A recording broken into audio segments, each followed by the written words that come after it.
have spent my entire life either at the schoolhouse, on the way to the schoolhouse, or talking about what happens in the schoolhouse. Both my parents were educators. My maternal grandparents were educators. And for the past 40 years, I've done the same thing. And so needless to say, over those years, I've had a chance to look at education reform from a lot of perspectives. Some of those reforms have been good, some of them have been not so good. And we know why kids drop out. We know why kids don't learn. It's either poverty, low attendance, negative peer influences. We know why.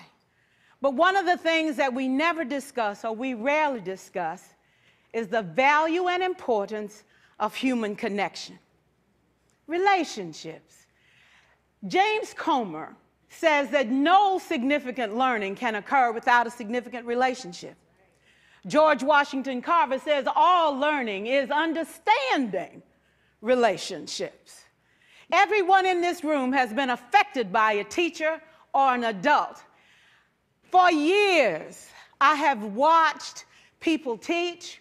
I have looked at the best and I've looked at some of the worst. A colleague said to me one time, they don't pay me to like the kids. They pay me to teach a lesson. The kids should learn it. I should teach it. They should learn it. Case closed. Well, I said to her, you know, kids don't learn from people they don't like.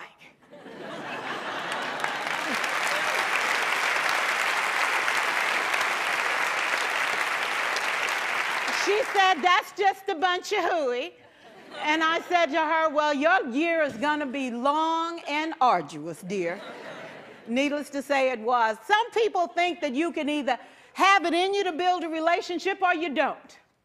I think Stephen Covey had the right idea. He said you ought to just throw in a few simple things, like seeking first to understand as opposed to being understood.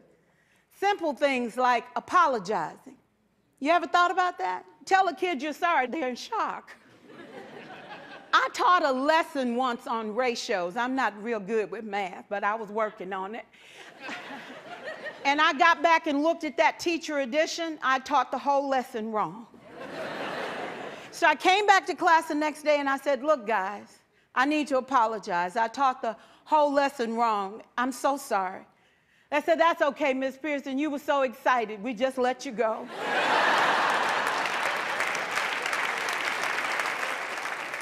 I have had classes that were so low, so academically deficient that I cried.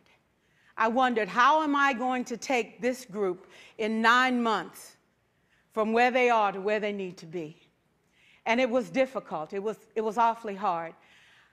How do I raise the self-esteem of a child and his academic achievement at the same time? One year I came up with a bright idea. I told all my students, you were chosen to be in my class. Because I am the best teacher and you are the best students, they put us all together so we could show everybody else how to do it. One of the students said, really? I said, really? We have to show the other classes how to do it. So when we walk down the hall, people will notice us. So you can't make noise, you just have to strut.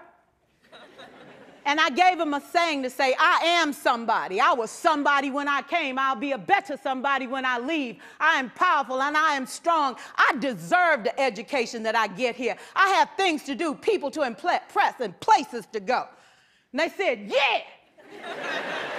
You say it long enough, it starts to be a part of you. And so,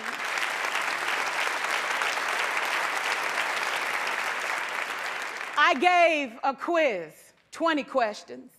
Student missed 18. I put a +2 on this paper and a big smiley face. He said, Miss Pierson, is this an F? I said, yes. He said, then why'd you put a smiley face?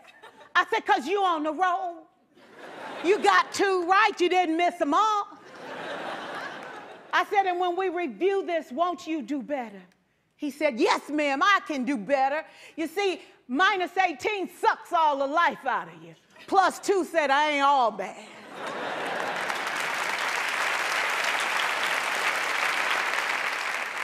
4 years, I watched my mother take the time at recess to review, go on home visits in the afternoon, buy combs and brushes and peanut butter and crackers to put in her desk drawer for kids that needed to eat, and a washcloth and some soap for the kids who didn't smell so good. See, it's hard to teach kids who stink.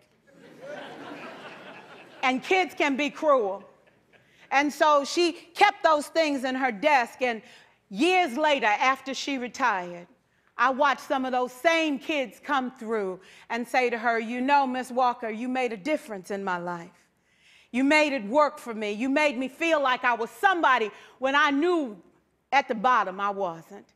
And I want you to just see what I've become. And when my mama died 2 years ago at 92, there were so many former students at her funeral. It brought tears to my eyes, not because she was gone, but because she left a legacy of relationships that could never disappear.